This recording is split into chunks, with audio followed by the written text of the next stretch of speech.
सज्जनों, आइए आपके साथ शेयर करते हैं कि सीता जी ही विश्वातीता आद्या पराशक्ति हैं।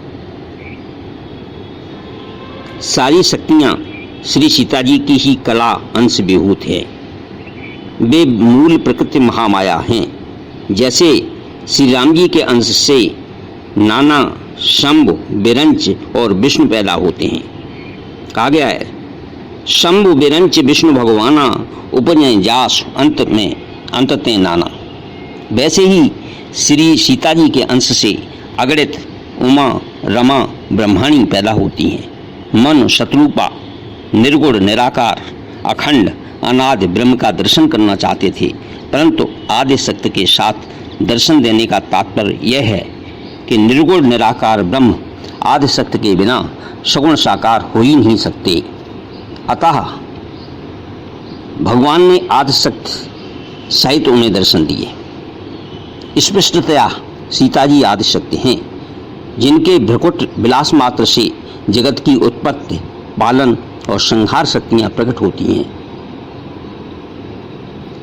श्री राम जी कहते हैं, आदि शक्ति जहीं जग उपजाया, आदि शक्ति जहीं जग उपजाया, सो अवतरह मोर यह माया, सो अवतरह मोर यह माया।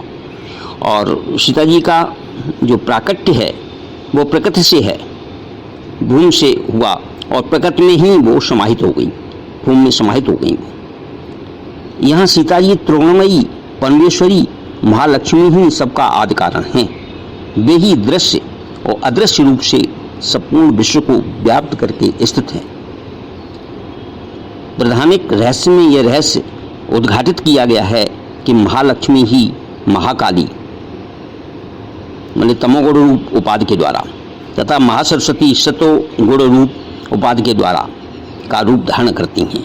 और दुर्गा सप्तशती में भी 3 चरित्र आए हैं, महाकाली, महालक्ष्मी, महासरस्वती का है। इसमें महालक्ष्मी रूपा दुर्गा ही लोक और शास्त्र में विशिष्ट हैं। श्री रामचरितमानस में श्री सीता जी का अनेक प्रसंगों में यह रूप वर्णित है। जनकपुरी की जानकी जी महालक्ष्मी रूपा हैं, जो परब्रह्म श्री राम की अर्धांगिनी है।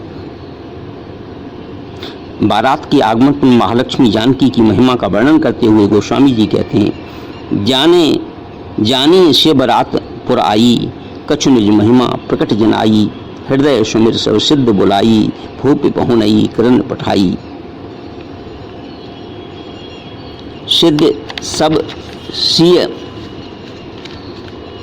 आयुष अकन गए जहां जनवास, लिए संपदा सकल सुख सुरपुर भोग विलास। निज निज बास बिलोक बराती, सुर सुख सकल सुलभ सब भांति, विभव भेद कछु को न जाना, सकल जनक कर करें वखाना, सी महिमा रघुनायक जानी, हर से हृदय हेतु पहचानी। मतलब उनको सीता जी को भगवान राम ही पहचानते। स्पष्ट है कि महालक्ष्मी के संकेत मात्र से सभी सिद्धियां सारी स्वर्गीय संपदा के साथ समुपस्थित हो गई। सीता जी ही महालक्ष्मी हैं, इनका प्रमाण वहाँ मिलता है जब विवाह के समय इंद्राणी, सरस्वती, लक्ष्मी और भवानी आदि श्रेष्ठ नारियों का सुंदर वेश बनाकर सब रनवास में आकर उनसे मिलती हैं। सची शारदा रमा भवानी, जे सुरती सुचे सहज सयानी, कपट नारवर वेश बनाई, मिली सकल रण्यवासन जाई। ऐसा कहा तुलसीदास जी। स्पष्ट है यहाँ सीता जी मात्र लक्ष्मी नहीं है, क्योंकि लक्ष्मी जी से दूसरी लक्ष्मी मिलने कहाँ से आती।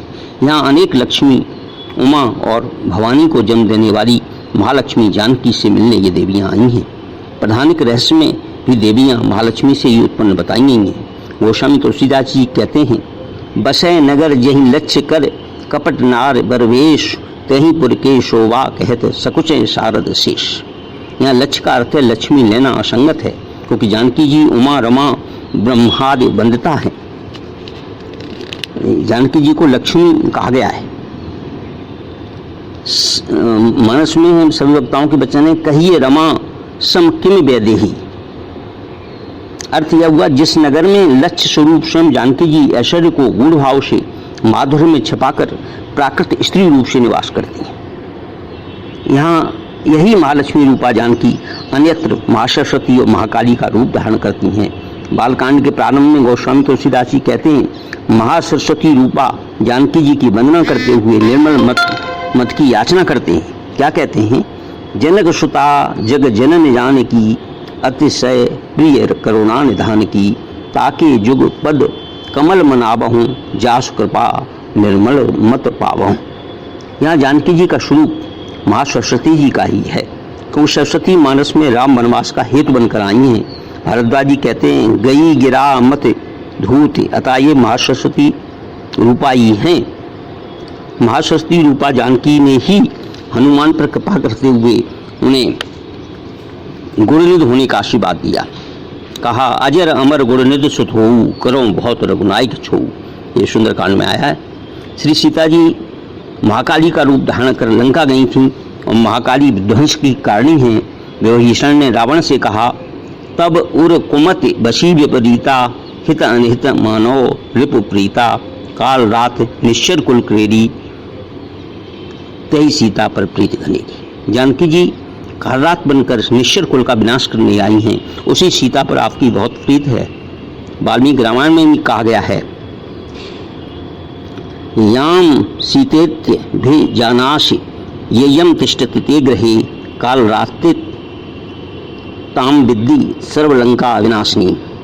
उसमें भी ये दिया गया। तो इस प्रकार से महामाया, महाकाली, महामारी, क्षुधा, तृषा, निद्रा, तृष्णा, एक बीरा, कालरात्रि तथा दुरत्यया, ये तुम्हारे ही नाम हैं, जो कर्मों के द्वारा लोक में चरितार्थ होंगे। स्पष्टतया यहाँ कालरात्रि महाकाली का ही नाम है। इन्हीं के कारण पूरी लंका भस्मीभूत हो गई, रहा न को कुल रोवन हरा की स्थिति आ गई। इसी प्रकार उद्भव, स्थित और संहार मूल प्रकृति के कार्य हैं। यहाँ क्लेशहारिणी सर्वश्रेष्ठ कही कहकर उनकी अलग महत्ता स्थापित की गई है। कहा गया है, उद्भव स्थित संहार कारिणी, ये बालकांड में आया है, क्लेशहारिणी सर्वश्रेष्ठ करी सीताम, न तो हम राम वल्लभम। यानी उद्भव, स्थित और संहार मूल प्रकृति के कार्य हैं। यहाँ क्लेशहारिणी सर्वश्रेष्ठ कही कहकर उनकी अलग महत्ता स्थापित की गई है। सच तो यह है कि परमात्मा नित्य मुक्त चेतन स्वरूप है। वे निर्गुण, निराकार, निर्विकार, सनातन और एक रस हैं। उनकी मायिक शक्ति अव्यक्त रूप में उन्हीं में लीन रहती है। माया शक्ति आवरण और विक्षेप से लीला करती है। वह अपने प्रभाव से परमात्मा को एकांश में आवृत कर लेती है। परमात्मा योग निद्रा में चले जाते हैं, तब ब्रह्मादि सृष्टि का विस्तार होता है। सृष्टि का विस्तार ही माया की विक्षेप शक्ति है। गोस्वामी जी के मानस में कहते हैं, वाम भाग शोभत अनुकूला, आदि शक्ति छविनिधि जगमूला, जास अंश उपजय गुण खानी, अगणित लक्ष्य उमा ब्रह्माणी। फिर कहते हैं, भ्रकुट विलास जास जग होई, राम वाम दिश सीता सोई। ये तुलसीदास जी का है। तो हम इस तरह से कह सकते हैं कि जो श्री सीता जी हैं, उद्भव, स्थिर, संहारकारिणी हैं, क्लेशहारिणी हैं, सर्व कल्याणमयी हैं, ये कहा जा सकता है। बचपन में भी उन्होंने ऐसे कार्य कर दिए, जैसे उन्होंने शिव धनुष को एक हाथ से उठा करके दूसरी जगह कई बार रखा है, जिसको कि बहुत से राजा लोग जब आते हैं स्वयंवर में तो वो नहीं उठा पाते, वो एक हाथ से ही इधर से उधर खिसका दे दिया उन्होंने। तो ये उनकी आद्या पराशक्ति हैं, तभी वो ऐसा कर सकती थी। इसलिए कह सकते हैं कि श्री सीता जी ही विश्वातीता आद्या पराशक्ति हैं। ओम सीताराम की जय बोलो। ओम सीताय नमः। ओम श्री परमात्मने नमः। धन्यवाद। यदि आपको ये हमारा ऑडियो वीडियो पसंद आता है तो कृपया इसको लाइक करें, शेयर करें और सब्सक्राइब करें। इससे ज़्यादा से ज़्यादा लोग इससे लाभान्वित हो सकें। धन्यवाद।